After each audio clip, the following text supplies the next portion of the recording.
English में as a language कभी कोई दिक्कत नहीं थी।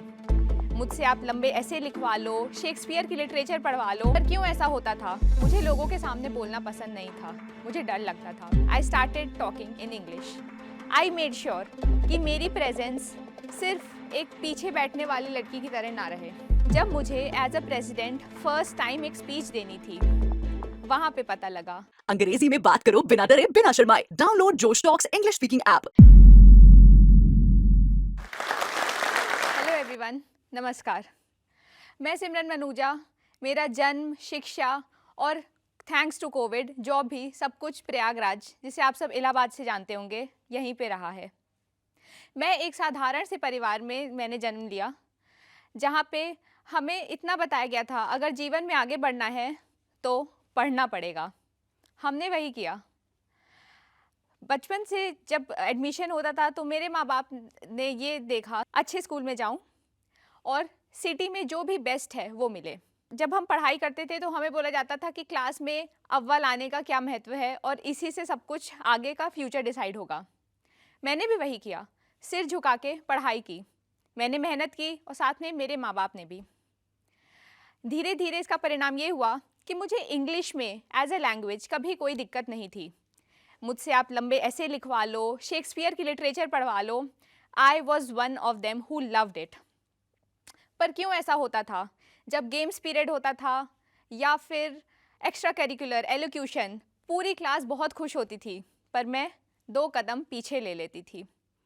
मुझे लोगों के सामने बोलना पसंद नहीं था, मुझे डर लगता था। उसमें आप बॉडी इमेज इश्यूज़ को ले लें या फिर कभी किया ही नहीं था, या मैंने अपने आसपास लोगों को ऐसे देखा ही नहीं था, पर मैंने कभी ये नहीं सोचा कि मैं आप सबके सामने आज ऐसे खड़े होकर बोलूँगी। एक वक्त ऐसा आया जब मैंने पढ़ाई कर करके मुझे स्कूल में भी कुछ खास ऐसा हासिल नहीं हुआ और मेरा कॉलेज भी फिर मुझे इलाहाबाद में ही मिला। तब मैंने डिसाइड किया कि ये स्टोरी में थोड़ा सा चेंज लाना पड़ेगा। अब जब मैं कॉलेज में रही तो मैंने पार्टिसिपेट करना शुरू किया। जहाँ भी कोई इवेंट हो रहा है, एक्टिविटी हो रही है, मेरा हाथ सबसे पहले ऊपर आता था। अपने टीचर से मैंने हमेशा बात करना स्टार्ट किया, फिर सीनियर से। I started talking in English. I made sure कि मेरी प्रेजेंस सिर्फ एक पीछे बैठने वाली लड़की की तरह ना रहे, मुझे लोग जाने पहचाने। और जब भी कॉलेज में कुछ बड़ा हो रहा होता था, एक वॉलंटियर सिमरन नाम उनके दिमाग में हमेशा रहता था। और यहीं से मेरी एक जर्नी की दूसरा पड़ाव शुरू हुआ। ऐसे करते करते मैंने जब क्लब्स, सोसाइटीज़ में वॉलंटियर किया और अपने आप को आगे रखा, तो मुझे एक संस्था की प्रेसिडेंट की तरह चुन लिया गया। खुशी का बात तो थी, क्योंकि जिसने सिर्फ सर झुका के पढ़ाई की हो, आज वो इतने लोगों से मिल रही है, उनके साथ काम कर रही है, team work, leadership, public speaking, ऐसी नई नई चीज़ें सीख रही है। तो मेरे लिए भी ये कुछ महीने बहुत ही अच्छे गुजरे।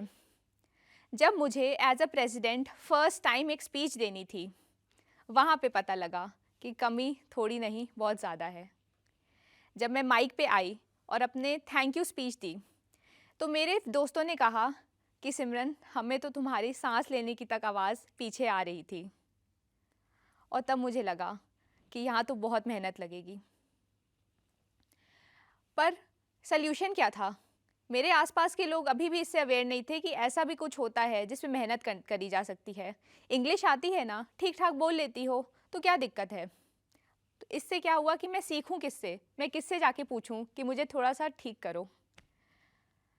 तभी ढूंढते ढूंढते मैंने और तरीक़ों से अपने लिए अपॉर्चुनिटीज़ बनाई कि जहाँ पे हम आगे जाके बोल सके, लोगों को एड्रेस कर सकें। 2020 का कोविड आया, जब सब कुछ ऑनलाइन और सब कुछ कोई अपने घर पे थे। उस समय मैंने एक ऑर्गेनाइजेशन को ज्वाइन किया जिसका नाम था टोस्ट मास्टर्स। और ये ऑर्गेनाइजेशन चलती कैसे है? आप जैसे और मुझ जैसे लोग आते हैं, जहाँ हम एक दूसरे को मोटिवेट करते हैं, हम उन्हें क्रिटिकल फीडबैक देते हैं, जिससे वो अपने स्पीच पे कुछ कंस्ट्रक्टिव कर सके और जिससे वो अपने अंदर सुधार ला सकें। और मैं आज इसी का एक एग्जाम्पल हूँ। उसका परिणाम ये हुआ कि मुझे ऐसे लोग मिले जो कि मेरे पीठ पीछे नहीं, मेरे को मेरे मुंह पे बताते थे कि यहाँ कमी रह गई, यहाँ सुधार कर सकते हैं। और जब मैंने ऐसे ही प्रैक्टिस किया, तो आप देख ही सकते हैं कि क्या बदलाव है। मैंने क्या ऐसी स्ट्रैटेजी अपनाई जिससे कि मैं अपनी रिटन कम्युनिकेशन स्किल्स को स्पोकन या फिर सिर्फ कम्युनिकेशन में उतार सकी। उसके पीछे बहुत काम लगा, और जो कुछ टिप्स हैं वो हैं, first, practice. Nothing can replace practice. अगर आप प्रिपेयर्ड नहीं हो अपने रोल के लिए तो वो सामने दिख जाएगा, आप उसको कवर अप नहीं कर पाएंगे। तो हमेशा अपने पार्ट के लिए प्रिपेयर रहिए। किसी एग्ज़ाम के लिए आप तैयारी करेंगे तभी सफलता पाएंगे। दूसरा, हमेशा सिंपल और सरल वर्ड्स का इस्तेमाल करिए। जो ऐसे वर्ड जो आप आम भाषा में किसी से नहीं बोलेंगे उसको अपने स्पीच में या फिर किसी से कम्युनिकेट करते वक्त भी यूज़ करने की ज़रूरत नहीं है। तीसरा, हमेशा जिसमें आपको बोलना है उसी भाषा में सोचना शुरू करिए। इंग्लिश मूवीज़ देखिए, इंग्लिश गाने सुनिए और उसमें से छोटी छोटी चीज़ों को कैच करना शुरू करिए। जब आप अपने अराउंड ऐसा इन्वायरमेंट बना लेंगे जहाँ पे अंग्रेज़ी ही बोली जा रही है, तो ये नेचुरल है कि 1 हफ्ते, 2 हफ्ते या फिर 1 महीने बाद आपके भी मुंह से अंग्रेज़ी शब्द निकलना शुरू हो जाएंगे। इन सब टेक्निक्स को अपनाने का परिणाम ये हुआ कि मुझे आगे जाके एक संस्था ने 12 से 13 क्लब संभालने की जिम्मेदारी दी इलाहाबाद के। दूसरा, मुझे मेरी पहली नौकरी मिली। जी हाँ, उन्होंने मेरे से नहीं पूछा कि मुझे कितनी प्रोग्रामिंग आती है, कि मैं कितने फाइनेंस के क्वेश्चन सॉल्व कर सकती हूँ। बस उन्होंने ये देखा क्या मैं उनसे ठीक से नॉर्मली एक अच्छे इन्वायरमेंट में बात कर पा रही हूँ। और यही कुछ टिप्स हैं जो कि इंटरव्यू में भी शायद आप लोग को मिलें। आखिर में मैं आप सबको यही कुछ शब्दों के साथ छोड़ना चाहूँगी कि डोंट बी अफ्रेड। ज़्यादा से ज़्यादा क्या ही बुरा होगा, आपको कहीं से निकाल दिया जाएगा या फिर आपको बोला जाएगा कि चुप करो, बैठ जाओ। इससे बुरा तो कुछ नहीं होगा। तो ऐसी सिचुएशन के लिए प्रिपेयर होके जाइए। अपने फेस पे एक स्माइल रखिए, थोड़ी सी हिम्मत बटोरिए और जो आपको लग रहा है आपको करना चाहिए, गो फॉर इट। लास्टली, अगर आप कहीं पे पैसे इन्वेस्ट कर सकते हैं एक लर्निंग स्टेज पे, करिए। आज हमारे आसपास बहुत सारे क्लब, सोसाइटी, ऑर्गेनाइजेशन, एनजीओ हैं जहाँ पे लोगों को वॉलंटियर्स की ज़रूरत है। वो आपसे आपका समय और थोड़ा सा इन्वेस्टमेंट मांग रहे हैं। अगर अपने ऊपर हमें खर्च करना है तो क्यों नहीं, अगर उसमें पार्टिसिपेट करके हमारे में थोड़ा सुधार होगा तो क्यों नहीं। तो अगर मैं कर सकती हूँ तो कोई भी कर सकता है। एक लड़की जो क्लास 8 में सबसे पीछे बैठी हुई थी इस डर से कि कहीं उसे एलोक्यूशन के लिए बुला ना लिया जाए, और आज जो कि यहाँ खड़े होके आप सबको एड्रेस कर रही है। मैं कर सकती हूँ तो आप भी कर सकते हैं। कोशिश करिए, अभी शुरू करिए। Thank you. अगर आप इस टॉक के एंड तक पहुंच चुके हैं तो मैं आपको जोश टॉक्स का एक दूसरा रूप भी दिखाना चाहता हूं, जिससे मैं काफ़ी देर से जुड़ा हुआ हूं और मुझे बहुत बहुत ज़्यादा पसंद है कि वो क्या कर रहे हैं।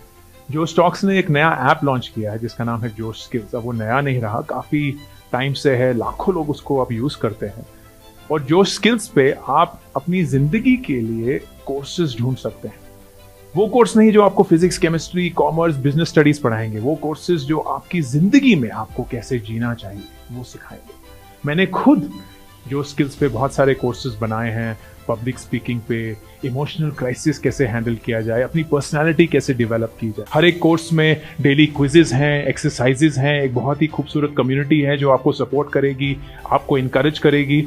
आज ही डाउनलोड करें जोश स्किल्स का ऐप और उनके कोर्सेज एक्सप्लोर करके अपनी जिंदगी को आगे बढ़ाएं।